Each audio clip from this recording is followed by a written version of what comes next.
मुंबई की सुबह पहली जैसी ही लगती है, लेकिन इस हफ्ते बॉलीवुड की गलियारों में एक अजीब सी बेचैनी है।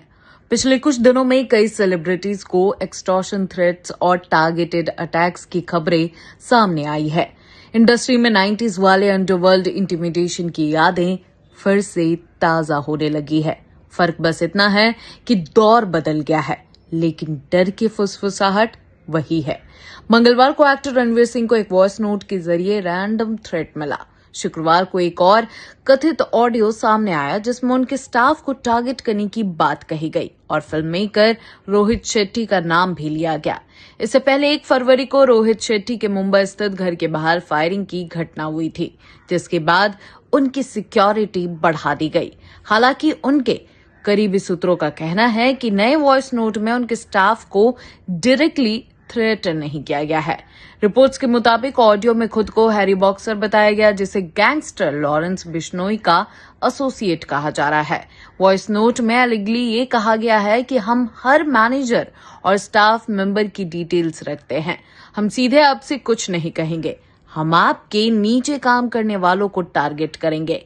मुंबई पुलिस फिलहाल इस ऑडियो की ऑथेंटिसिटी की जांच कर रही है और इसी बीच बुधवार को एक्टर आयुष शर्मा, जो कि सलमान खान के ब्रदर इन लॉ हैं, उनको भी एक थ्रेटनिंग ईमेल मिला। मेल भेजने वाले ने खुद को बिश्नोई गैंग से जुड़ा बताया। क्राइम ब्रांच ने केस रजिस्टर कर लिया है और मैसेज की ओरिजिन ट्रेस कर रही है।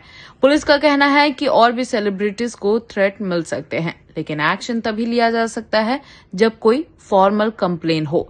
इंडस्ट्री के अंदर रिएक्शंस भी सामने आने लगे हैं। Indian film and television directors association के प्रेसिडेंट अशोक पंडित ने साफ कहा है कि अगर ऐसे इंसिडेंट्स नहीं रुके तो असर सिर्फ फिल्म इंडस्ट्री तक सीमित नहीं रहेगा। डायरेक्टर संजय गुप्ता, जिन्होंने शूट आउट एट वडाला जैसी गैंगस्टर ड्रामा बनाई है, मानते हैं कि हम 90s में नहीं हैं।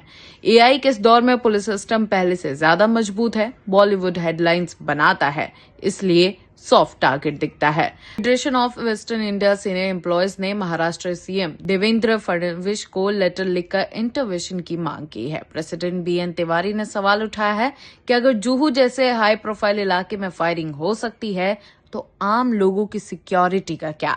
फिल्म मेकर हंसद मेहता ने पैनिक नहीं बल्कि अर्जेंसी की बात की। स्ट्रॉन्गर सिक्योरिटी और स्ट्रिक्ट लॉ इन्फोर्समेंट और यूनाइटेड इंडस्ट्री रिस्पांस की जरूरत पर जोर दिया है।